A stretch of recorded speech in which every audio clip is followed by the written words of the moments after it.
Hello, everyone. Welcome back to KPCK. Hope you had a great summer. It's good to be back here in the studio. I'm Taylor Hoth. And I'm Quentin Brandt. And we will be bringing you a show about the NFL this year. We will also be continuing the NBA show. That'll start up a little bit later in the year. This is a show we like to call Fourth and Long. It's everything you want to know about the NFL. It's thoughts, analysis, opinions, everything. So, well, Quentin, as we like to say on the NBA show, let's get started. Let's do it. Headlines. I think we have to start with the NFL offseason. We got to talk about Ezekiel Elliott. He's had quite the offseason. Yeah, I mean, he has quite the offseason. I mean, I don't necessarily agree with the suspension because, I mean, the law enforcement has cleared him of any wrongdoing and everything. And when the NFL laid down the suspension, a lot of people were upset. A lot of people were confused. I know a lot of Cowboys players and fans were really upset because, you know, he was proven innocent and everything. So it didn't make any sense to hand down a 6-game suspension, which I've been hearing that he is going to do appeal, and multiple people are saying from within the NFL is saying it's going to get reduced if completely overturned. That's what I'm hearing, anyways. Right. I think we knew for sure he'd appeal it. Mm-hmm. I think it was more for the NFL to save face that they might have had to hand out a suspension for something like that. I still think he might get 1 or 2 games. Yeah, I probably at least 1 game, just because it's, you know, domestic violence and it's on the rise, or it's been in the limelight, to say, in the NFL recently with past players, especially ever since Ray Rice incident too. Right. It's just been coming out with everyone. So right. I think he'll at least get 1 game. Right, and the NFL needs to be consistent with suspensions for domestic violence, because let's be clear, that's not acceptable, and you have to set a standard for play. If a player does this, it has to be this many games, and it can't matter who they are, you know, what they've done. I forget the guy's name, but the Giants punter was found guilty of domestic violence. Didn't get a slap on the wrist or anything. Right. So they need to work on, you know, being consistent with punishments all the way around. Doesn't matter if you're a punter or a star running back or quarterback. I mean, you got to be consistent. Right. Let's move on. Some injury news. Bad news for the defending Super Bowl champions. Julian Edelman is going to miss the entire year with a torn ACL.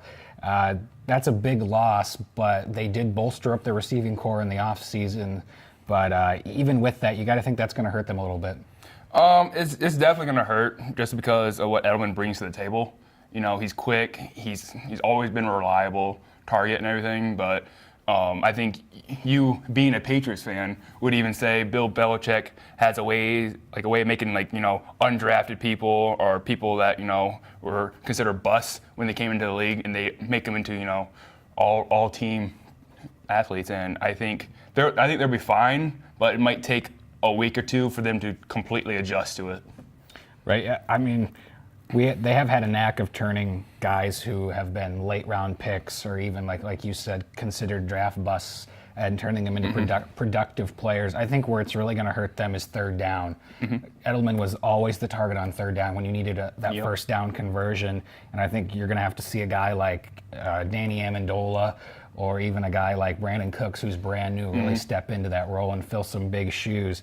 But for sure, they're going to miss him. Let's move swiftly on. So we got a relocation. The Chargers are now in LA. Kind of a hot button issue around the NFL and even in San Diego. Charger fans were really disappointed to see them leave San Diego, and I don't blame them. They've been there a while, and I'm not really sure if Los Angeles wants another team. Well, the biggest problem right now with the Chargers playing in LA, they don't even have a football stadium playing right now. They're playing in an MLS stadium right now. Right. And, you know, and they're only getting 22,000 fans. Right. I mean, and their new stadium's not going to be built for 3 more years.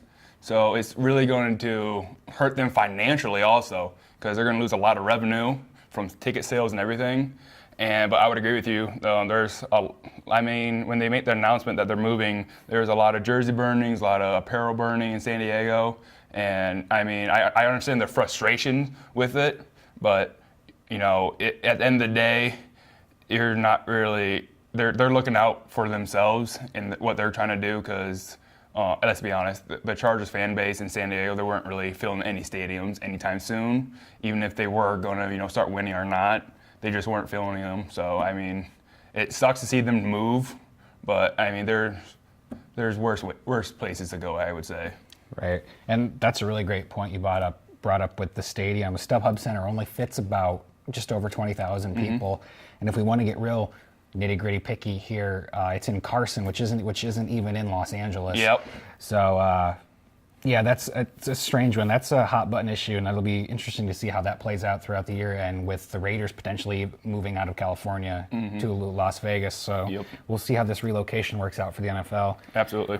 Kind of last headline we want to hit on here is we have some quarterback controversy, you could say.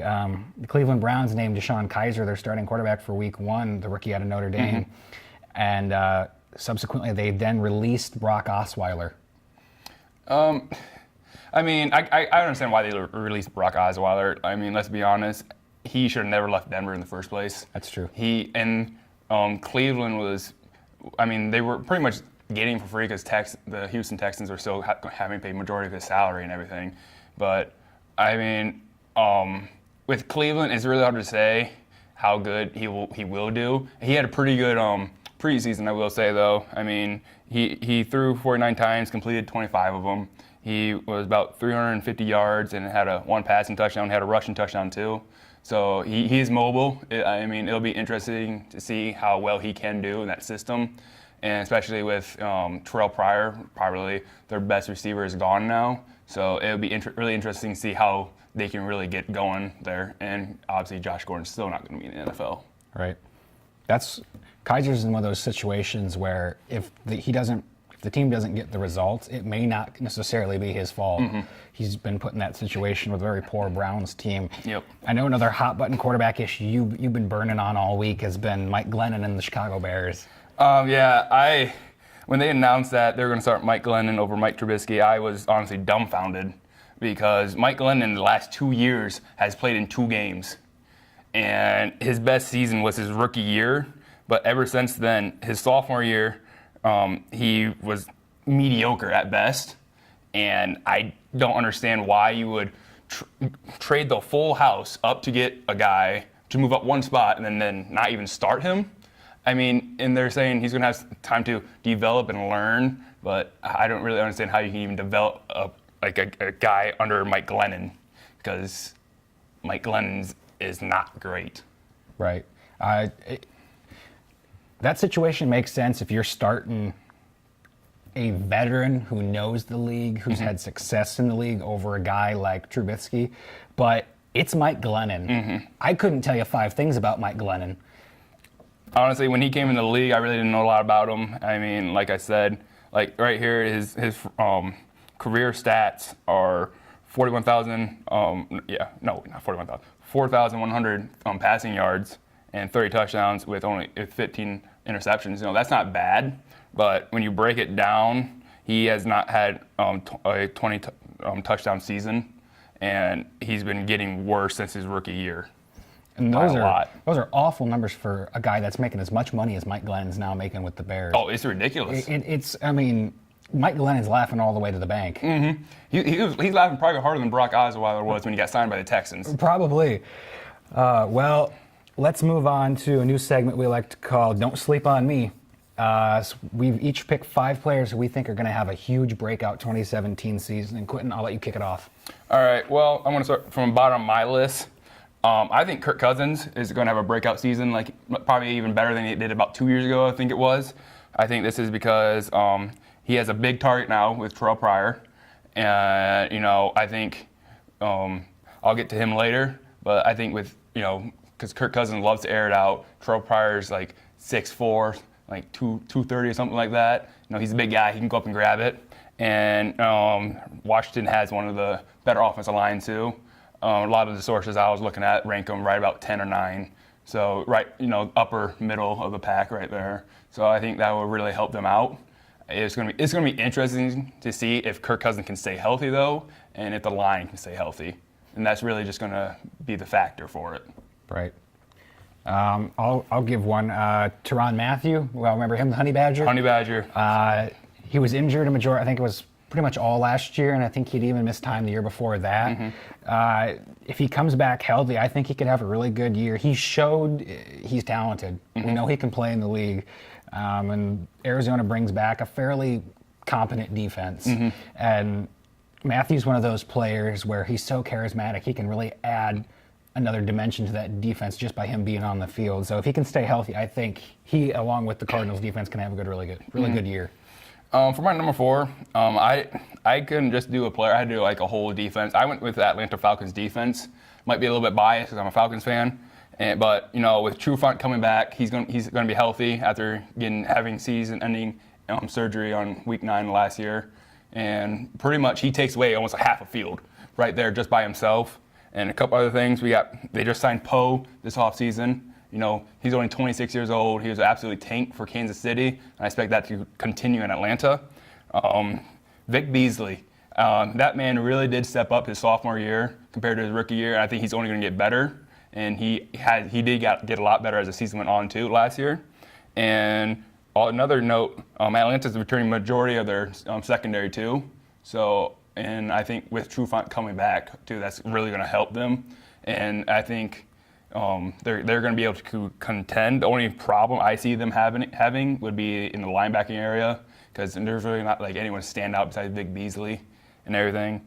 But I even wrote down on last year in between weeks 1 and 9, they lost 3 games, and their biggest loss was week 1 to Tampa Bay by 6 points. Otherwise, they lost to Seattle by 2 and San Diego by 3.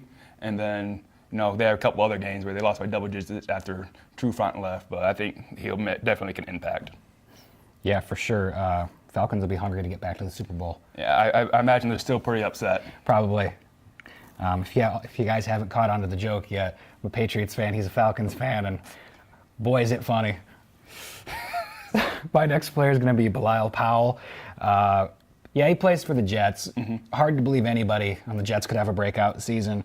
But as we know, the Jets' QB situation's a mess. You don't know who they're going to put out there on any given week, which means they're probably going to run the ball because they've just lost their best receiver for the entire season with neck surgery. True. So they're probably going to run the ball, and he's undoubtedly their best running back.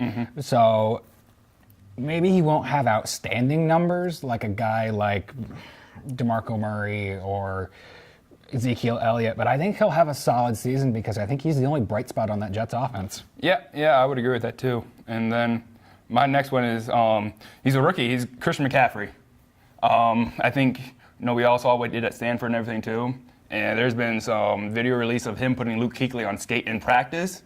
I mean, I know it's practice, but in NFL you go full speed in practice, and he put Kuechly on skate a couple times, even spun him around.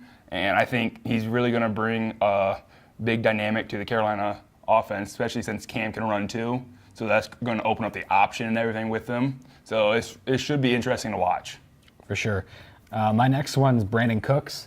We kind of brought up him and the Patriots earlier. Now that Julian Edelman's gone, you got to think that Cooks is probably the number 1 target. Yeah. He's a guy who can stretch the field. He's really fast, and Drew Brees made him look really good in New Orleans. And no offense to Drew Brees. Drew Brees is a great, great quarterback. But there's just something about having Tom Brady as your quarterback that he seems to make receivers better, and he seems to make the players around him better. So I think Brandon Cooks could have a monster year this year. Yeah, I would also agree with that. My next one's going to kind of depend whether or not on the Ezekiel Elliott suspension. But I think Dak Prescott's really going to have a breakout year. Arguably the best offensive line in the league, one of the best receivers, one of the best tight ends. And if Zeke is suspended for a couple weeks, they're going to rely on him a lot more to get the job done, whether it be in the air or with his own feet. So I think we could see him stepping up a little bit if he doesn't have a sophomore slump. Right. And I think even we could give a shout if Elliott is suspended, Darren McFadden. True. Darren McFadden's going to have to step up if Elliott's suspended. My next one's Terrell Pryor. We had mentioned the Redskins a little bit earlier, and he's off the Browns, which should see his productivity go up. He's got a great QB, Kirk Cousins, who loves to air out the ball. And Pierre Garçon and Deshaun Jackson are both gone in Washington. So you would think Terrell Pryor's the guy there to catch most of those balls. So I think Terrell Pryor, just like Cooks, could have a monster year. And my last one is actually Terrell Pryor's also. Just like you said, he's a big guy. He can come down with it.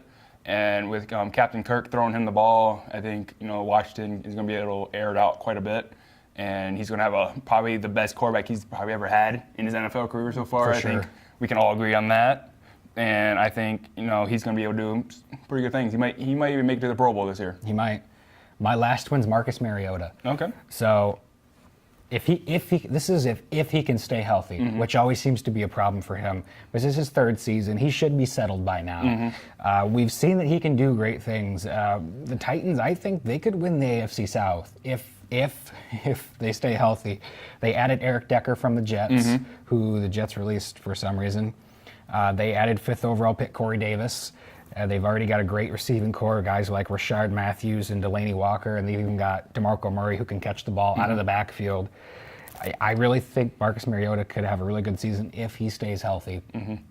Yeah, I would also probably agree with that. Well, those are our sleeper picks for the year. If we missed any, if you have any, let us know in the comments. But now we're going to move on to a discussion point, and we all know Quentin here likes to have a good, hearty discussion. So our discussion this week is, are NFL preseason games needed? They're needed to an extent because you need your star players to just get out there and shake off the off-season rust. If they have any, sometimes, they practice, together, whether, Edelman and Adelman go out to Tom Brady's vacation house in California and, throw catch and stuff like that too. But I think it does help them a little bit, but they shouldn't be played, more than one drive a game just so they don't get injured and everything. And because, there's a lot of hungry young guys in there that are late round picks that are trying to make it on the roster, especially, safeties and cornerbacks. They're going to go after the wide receivers as hard because they want to make it into the league and everything. So it's a touchy subject. I don't think we need to do 4 weeks, maybe like 2, 3. And because you can get a feel for a guy usually after about 2 games if you want him on your team or not, and that's how I just feel about it. Yeah, I'd actually kind of agree with that. I think 4 is too many. I think 4, you get to the point where you see what we've had a lot this preseason. We've had a lot of injuries this preseason. A lot of potential injuries too. Odell Beckham almost got injured too. Yeah. And I mean, it wasn't a dirty hit or anything. It was just playing hard football. Right. And like I said, young hungry guys. They're trying to get paid. Yeah, but I do think they have a place. They're a chance for teams, coaches, even front office to evaluate rookies and new players in a live game situation, because there are situations that you can't simulate in practice. Yeah. You can't simulate, like it's hard to simulate like a 2-minute drive at the end of the game, or covering another team's best receiver for an entire game. They're like a necessary evil. You're going to get guys who are going to get injured, and it's going to set teams back, and fans might get angry, coaches might be angry, why are we playing this many games? But I think it's necessary, but I really think cutting back would be a lot better. Yeah, and just like another thing too, there's another thing you can't really practice or go full speed in practices on blitzes, because you can't hit the quarterback. Right. I mean, you're not going to let, your second or even star linebacker go level Tom Brady or Aaron Rodgers or any starting quarterback for that matter, because starting quarterback is pretty much your franchise of your team, and that's what they really are trying to move towards and try to build around them. Yeah, for sure. Well, that's our thoughts. If you have any thoughts, let us know. Time for the final drive, so some final quick fire thoughts. Quentin, who is your preseason Super Bowl matchup? I think New England's going to make it back just because experience factor and everything. I think they're going to make it back to the Super Bowl, and as much as it pains me to say it, I think Green Bay is going to be in the NFC side, just because Aaron Rodgers, one of the better quarterbacks in the league. He has great talent around him, pretty good defense. So I think they have a really good shot of making it to it. It's weird. I had the exact same thing. I had actually changed it from earlier in the week. I still have the Patriots going there, but I changed it to the Packers from the NFC. Not so much because I want to see the matchup, but I think I think a lot of people want to see Tom Brady and Aaron Rodgers duel it out for a Super Bowl. I think that more than I would enjoy the matchup, it'd be more of that'd be a great quarterback duel, and a lot of people would tune in to see that. I think the Packers have to fix that defense and that secondary if they want to go places. Yeah, there's definitely places to improve. Right, and I think the running game's a really big one. Their leading running back last year was a wide receiver. True. So yeah, you never know, though. How about your way too early rookie of the year? I'm going to go with Christian McCaffrey. I think, like I already said, he has explosive talent. He uses his vision really well. He hides behind the lineman to the last second, and then, he's really patient when he runs. And I think if he continues to do that and, gets a little help from Cam and everything too, and I imagine he might play a little bit of slot receiver too. So I think, he'll be really versatile and probably get it. Yeah, that's a great shout. Mine's going to be Dalvin Cook. Now, he's on the Vikings, and I feel like he could probably be their starting running back. Yeah. And Dalvin Cook, what you love about Dalvin Cook is he's just so explosive. Once he gets going, once he gets to that second level, he's gone. And I think in the NFL, speed kills, as we know. And I really think that if Cook can stay healthy, and if that Vikings offensive line can stay healthy, and they can create room for him, I think Dalvin Cook could have a really special season. Absolutely. Well, that's all we got for you today. Thank you so much for watching. Remember to follow KPCK on Facebook, Twitter. Don't forget about Instagram and YouTube. All right, till next time, stay safe. And remember, feathers up.